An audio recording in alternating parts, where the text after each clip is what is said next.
For me, it was the first time I'd seen a writer who was not dead. Stories inspired me. I do not want to get involved in dancing because I'm a sports person, but I fall in love.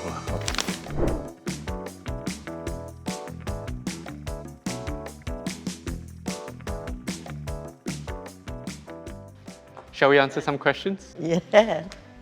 How did you discover your passion or interest for your field? So I remember in secondary school, my school got the poet Alvin Pang to come in and teach some classes. And for me, it was the first time I'd seen a writer who was not dead. All the writers in our literature texts, all gone, right? But Alvin was someone who looked like me, sounded like me, and could call himself a writer. I was brought up in a kampong. In the evenings, we used to sit outdoors and tell stories. And stories inspired me. I have worked more than 40 years as an electrical engineer. With that, I can relate to digital technology. I was always interested in solving problems and discovering new things, which led me to my educational career. They wanted to have meals to dance for the school's concert. I do not want to get involved in dancing because I'm a sports person, but I fall in love after that. I got into Malay dance when I was 18 years old. So I started very late. So it's by accident. So I was dragged to watch a performance, Malay dance production. Wow, very captivating, very refreshing. I never seen this kind of Malay dance. Interesting to be with young people because they're very inspiring. They have many digital tools like search engine in the internet. They have more capacity to learn more. I think basically this is life. Alam terkembang dijadikan guru. What's around you is your teacher. What you see, you learn from the surrounding. So basically having the younger generation, of course, in my position, I always also learn and reach out to my younger practitioners, just like you are. I think looking at a lot of the Singapore writers I admire, they have such a wide breadth of influences and contexts to different countries and different writing scenes around the world.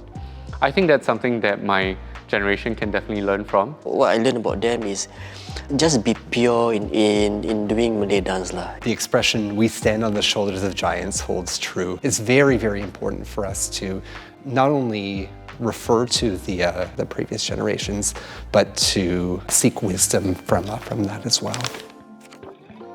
The real challenge comes when I got myself a sweetheart, asking for the hand in marriage.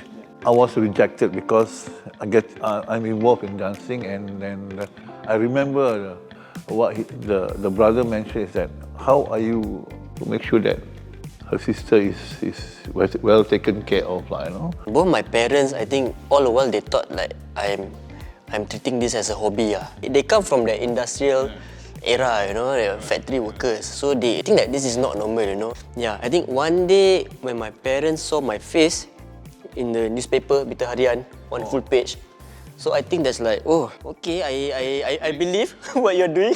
The library was always my favorite place as a kid. For me, it was Queenstown Library, and I used to borrow every single Tintin comic book from that library.